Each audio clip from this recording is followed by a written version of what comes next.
Depuis hier, nous sommes en mouvement dans pratiquement toutes les universités du Sénégal et centres des œuvres.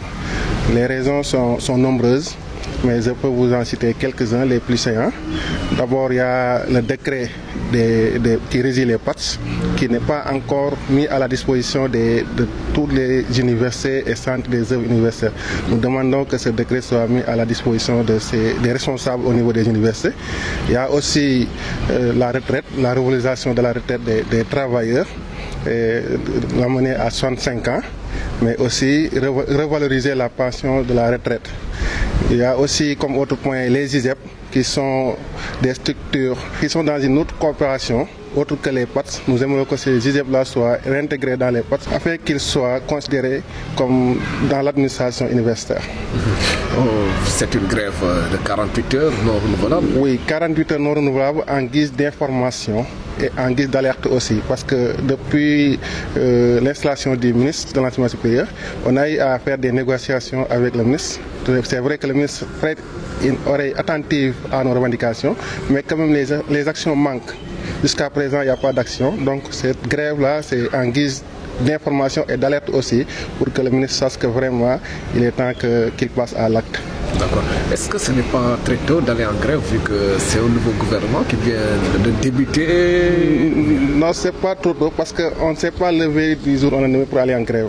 On a eu à informer. D'ailleurs, c'est bien avant même le ministre. C'est depuis 3 ans que ces revendications sont sur la table du ministère, en fait.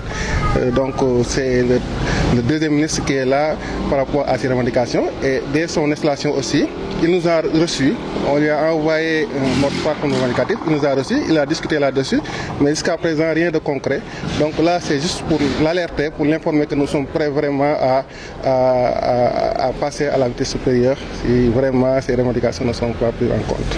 À la vitesse supérieure, cela veut dire que c'est partir à des grèves non renouvelables?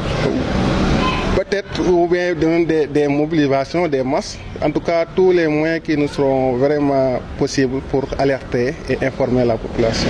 Et quel est l'impact de cette grève?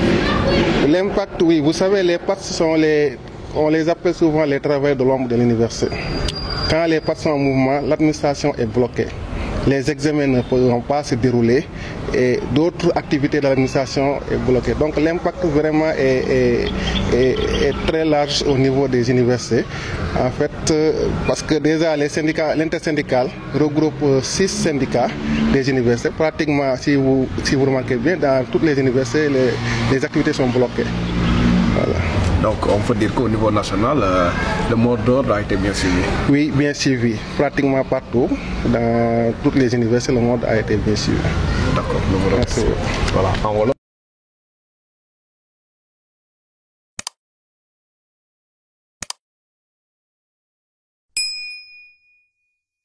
You